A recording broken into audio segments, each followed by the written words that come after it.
Hi, I'm Moira Shepherd, and I'm here today for a public service video.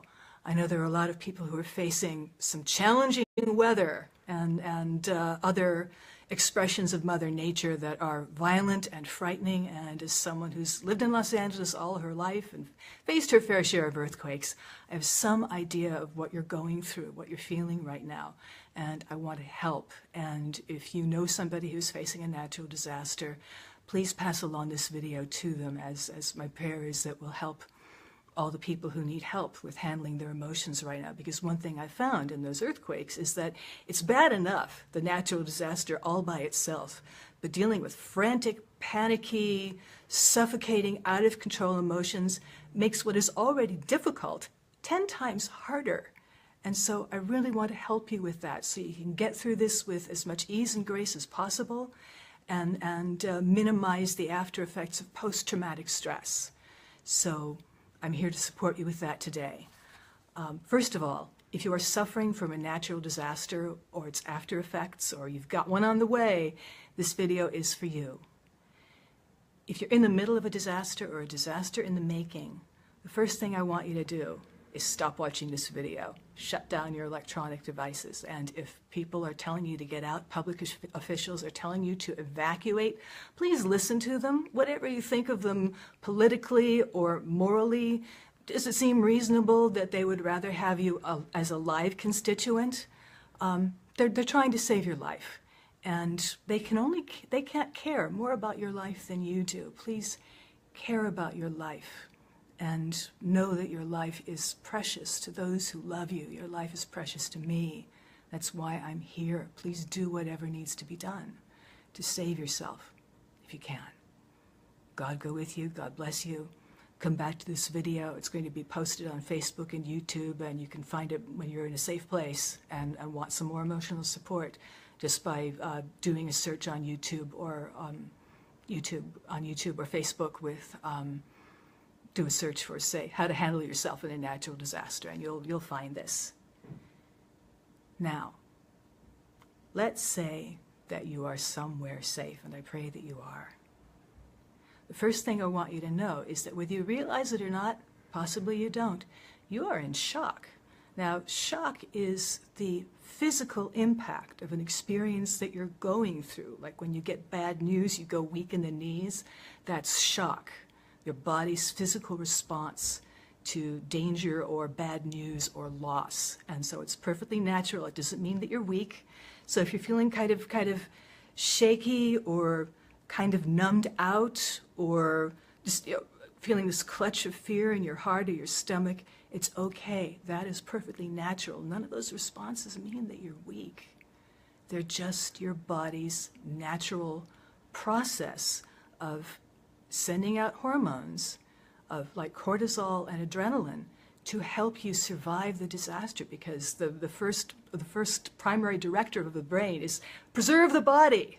So that's what those chemicals are trying to do. They're trying to encourage you to preserve the body by frightening you or galvanizing you or whatever it takes to get you to a safe place, which I truly hope you are in now.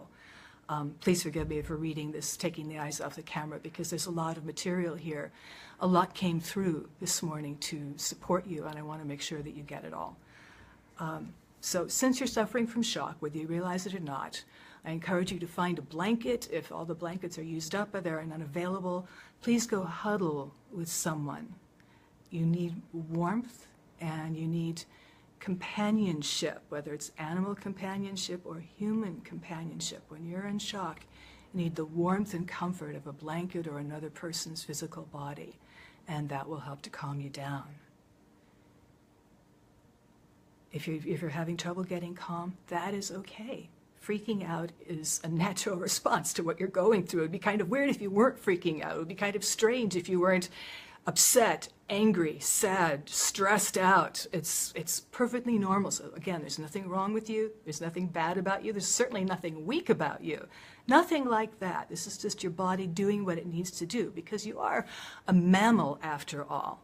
Now, one of the key things a mammal does after a scary encounter with a predator is that it shakes. It shakes and trembles, and it looks like what it's doing is trembling with fear, but what it's actually doing is a natural bodily response to shake off that jumbo waterfall cascade of hormones that are coursing through its body that got the flight, fight, or freeze response going so the animal could save itself. So it's shaking off all of those extra hormones and chemicals of emotion.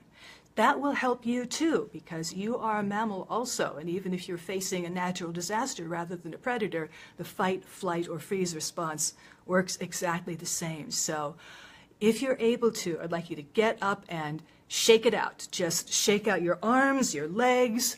If you can't get up anywhere, if there's no room to move, or you feel silly doing it, just waggle your arms and legs, rotate your head and shoulders, and just shake it out, shake it out. You can even make it a chant, or if you're watching this with other people, you can even make it a song. We can call it, what are we calling it? Shake out the shock. That's right. We're shaking out the shock, shaking out the shock, shaking out the shock, shaking out the shock. So shake it with me. Shake out the shock, shake out the shock, shake out the shock. And just do that as long as it feels good. And it can actually feel good to just voice something, to say something loudly when you've got all this intense emotion going on. So if it helps you to express, go ahead and chant, shake out the shock, or make it into a song. Or if another song comes to mind, sing that. Give your emotional energy an outlet by singing or chanting. And I would just encourage you to make sure that whatever you sing, please make sure that it is a song that is uplifting, because music and its lyrics go right into your unconscious mind. What we want to do is fill your unconscious mind with messages of hope and love, of security, of safety, of comfort. So whatever you sing, please sing something around that. It might even be a lullaby to soothe your frightened inner child. Whatever works for you is absolutely fine. These are just ideas that I'm throwing out here to help you cope.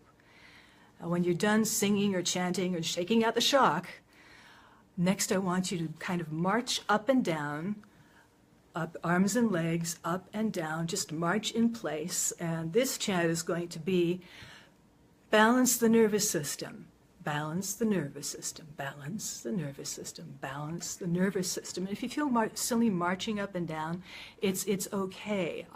You might even share this video with other people, and you can all look silly together. Who cares?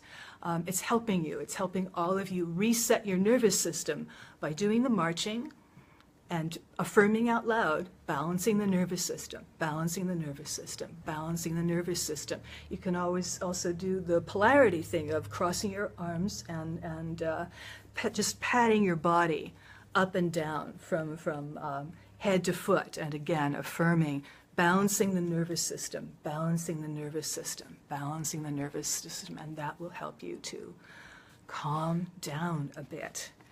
It's important to calm down. It's important to take care of yourself emotionally in the ways that I'm suggesting, or any other ways that work for you, because it's going to help you to connect with your inner strength, your inner courage, your inner wisdom. You are stronger, more courageous, and wiser than you know. And you're going to need all of your strength, courage, and wisdom in the days ahead. So let's just take a moment. Maybe put your hands over your heart, or over this one over your heart, your physical heart, and one over the center of your chest, the heart chakra. And just take a moment to touch in with your innate strength, courage, and wisdom. And if you're not feeling it, it's okay. I'm feeling it for you. And if you are feeling it, go deeper. Deeper into that well of courage, that well of strength, that well of wisdom, because that well is bottomless. What you are connecting with is the courage, strength, and wisdom of infinite consciousness, and it is yours to tap into at any time. Now might be a good time to tap into it, huh? So let's just tap into all of the inner resources that you need right now, knowing you're there in as much supply as you require, and it's there for you at any time. Good. Ooh, really feeling that. Excellent. You're doing a wonderful job. Wonderful job. It's also important to remember that even if you're in the midst of a crowd of people laying out in a camping area or a bowling alley or something like that, it's easy to feel very isolated and alone because you're going through your own personal grieving process. You're going through your own coping and handling process, and that can feel very isolating, which adds another layer of upset, distress, and difficulty to an already painful situation. So let's just step away from that, step away from this sense of isolation, which is, I assure you, entirely imaginary. Whatever you're going through, wherever you're going through it, please know you never walk alone. There is a consciousness greater than yours that is with you, and whether you call it God, Allah, Hashem, Buddha mind, higher power, higher self, or simply the collective unconscious, whatever you call it, all of us are right here with you. Your suffering matters to us. Your hurting matters to us. Your distress matters to us. We care about you. This voice, this human voice, is the voice of, is a voice for many, millions of souls who are loving you and supporting you and rooting for you to get through this with ease and grace right now. So please, please, please remember, you are never alone. You are never alone.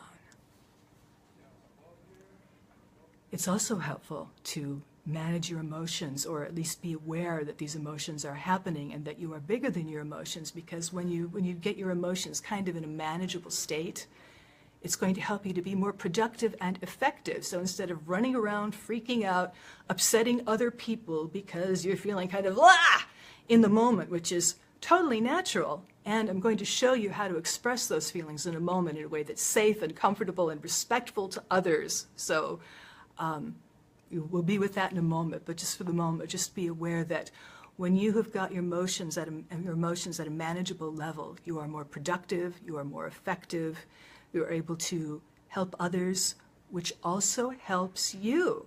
A lot of psychologists talk now about the helper's high that you get. So if you're feeling scared and lonely and wish somebody would reach out to you, you reach out to somebody and you will find yourself feeling comforted.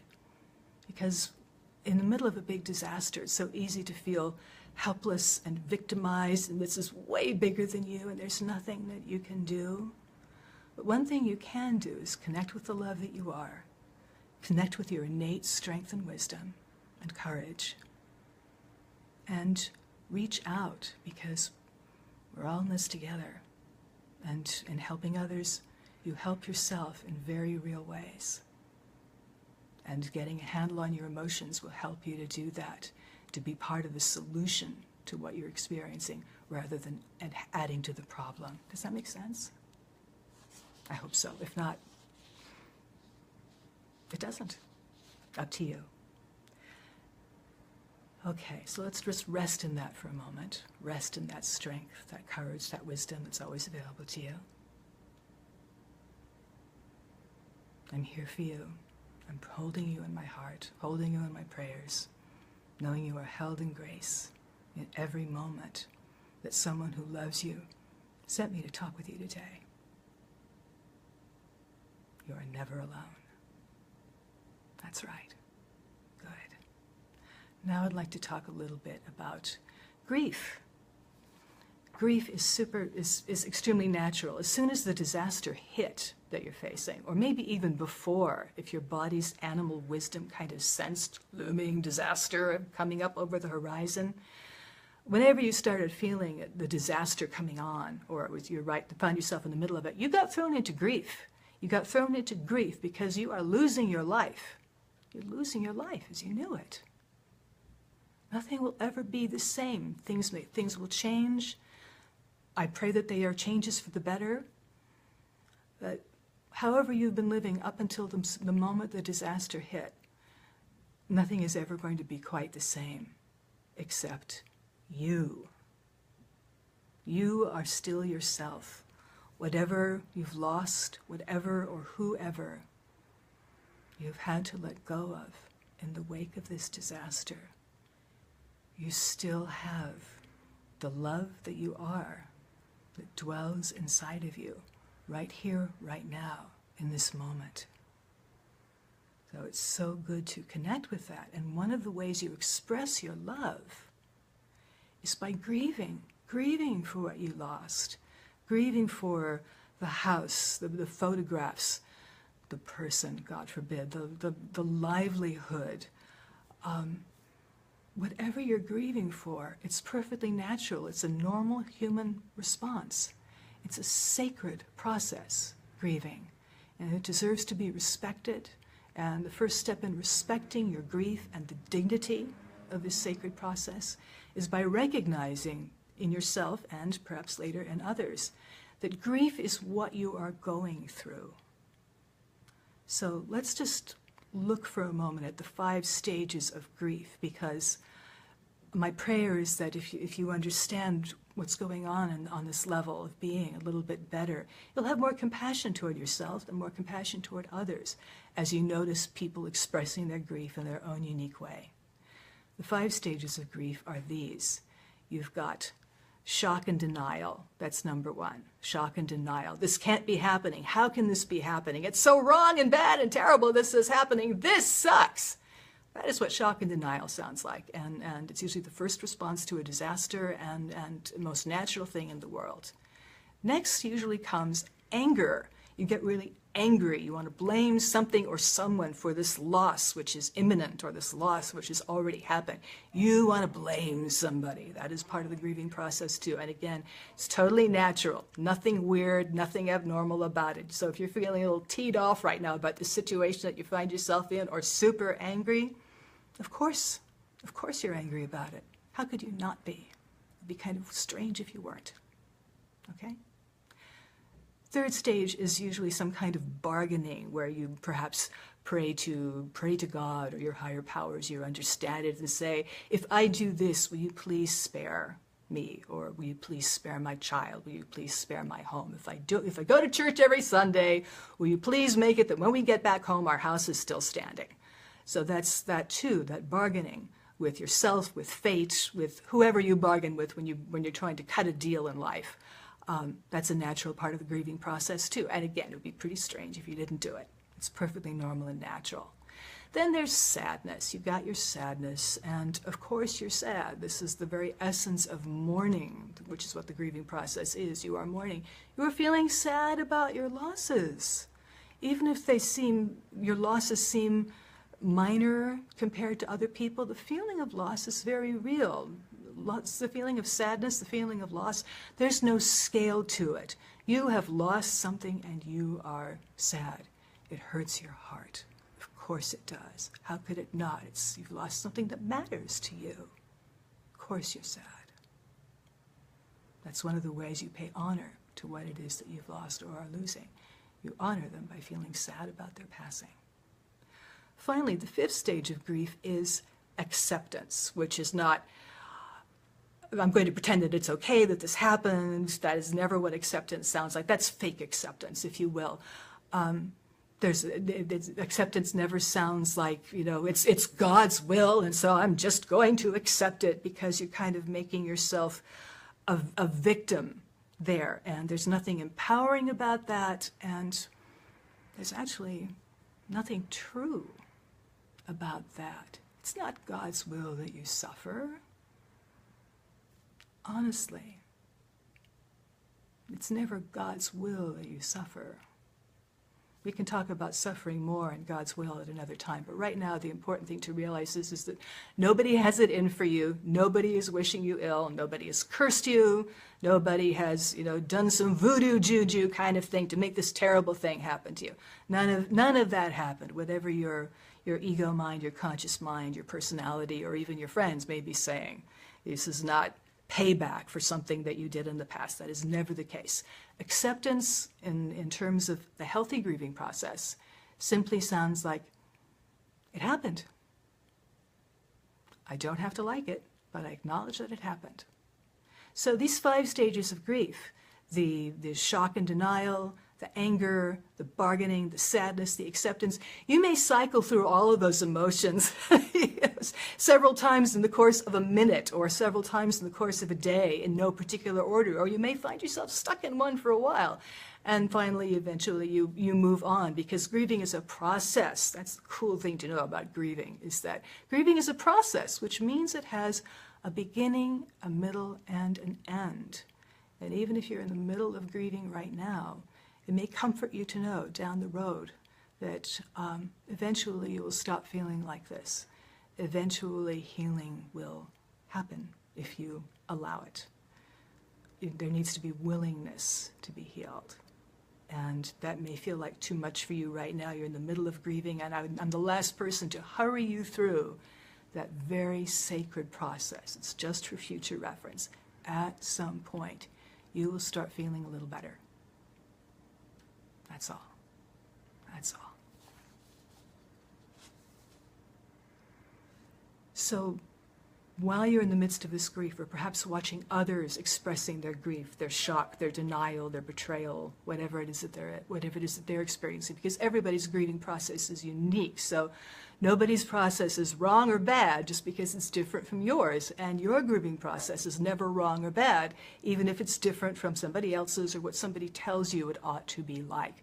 You can safely ignore them. They are not you. They have no idea how your grieving process works. They have no idea what your personal grief timetable is.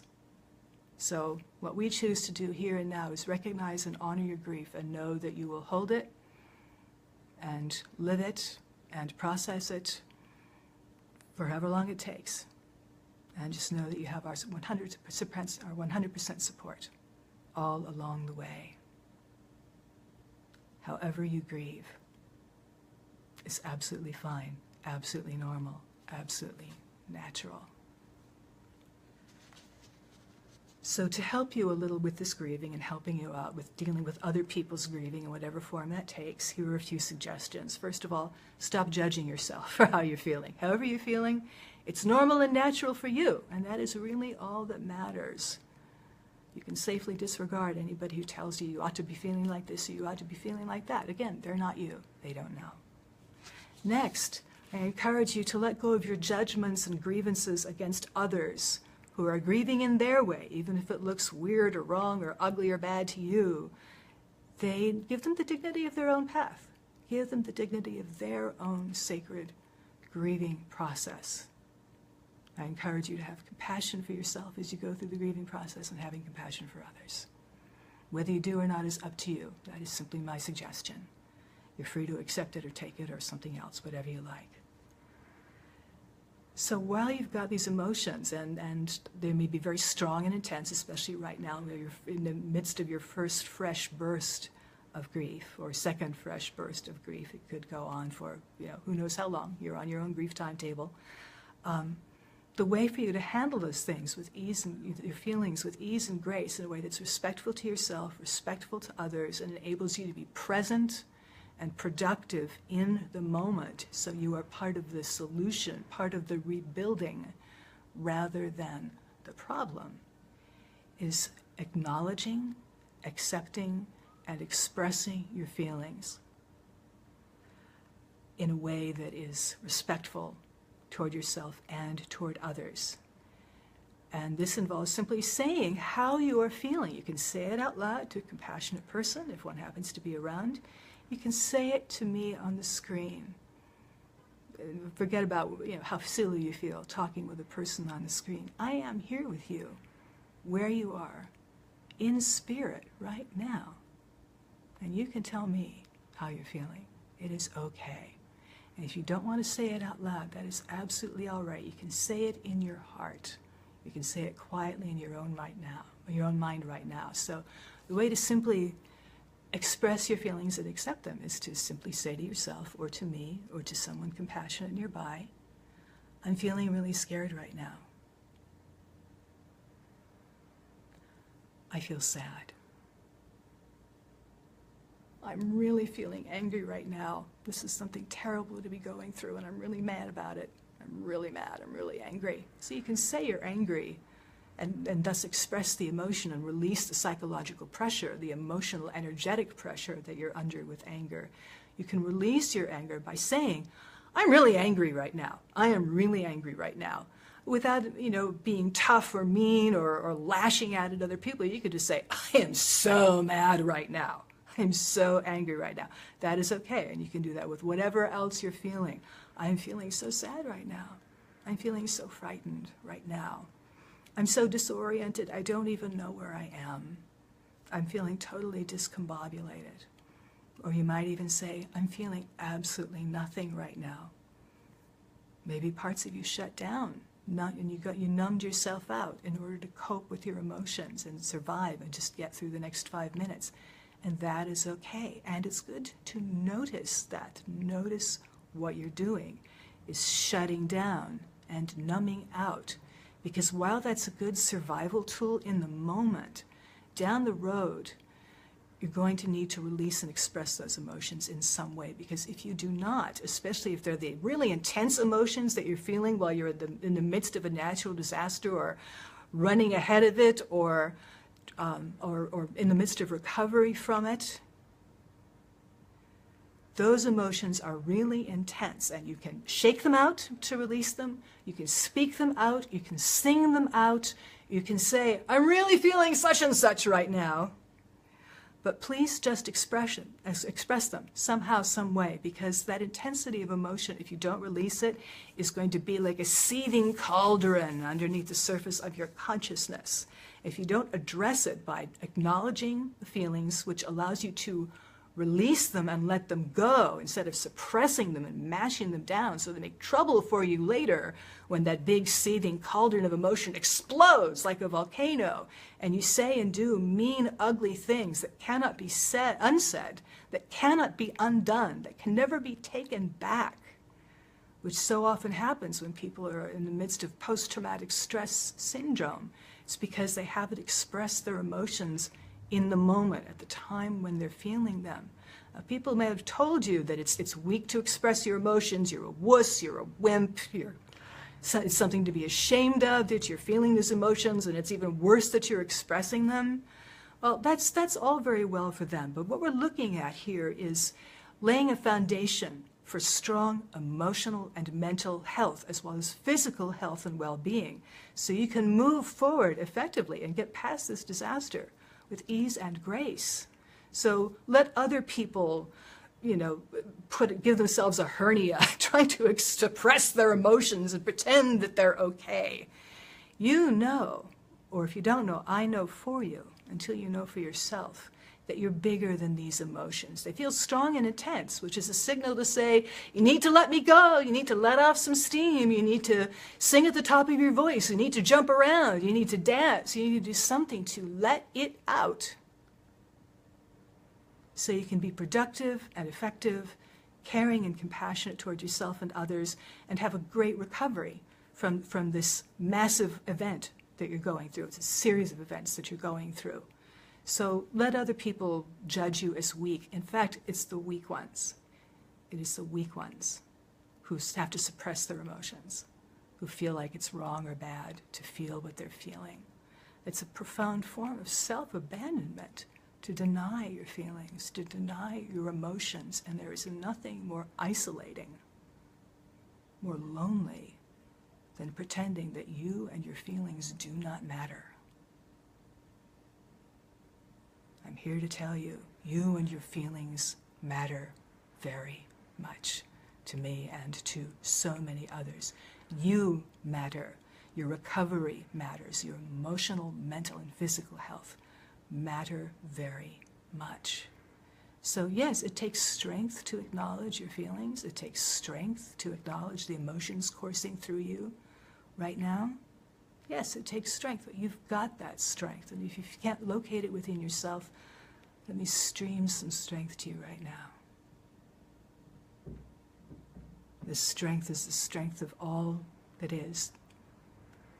The strength that is the strength of the universe itself in its entirety. This strength is yours. As long as you need it, and it's available for you to tap into at any time. So while you're expressing your emotions in a healthy way, just saying, I'm feeling mad, I'm feeling sad, I'm feeling bad, in a way that acknowledges them without leading to an explosion or chaos of any kind, while you're doing that,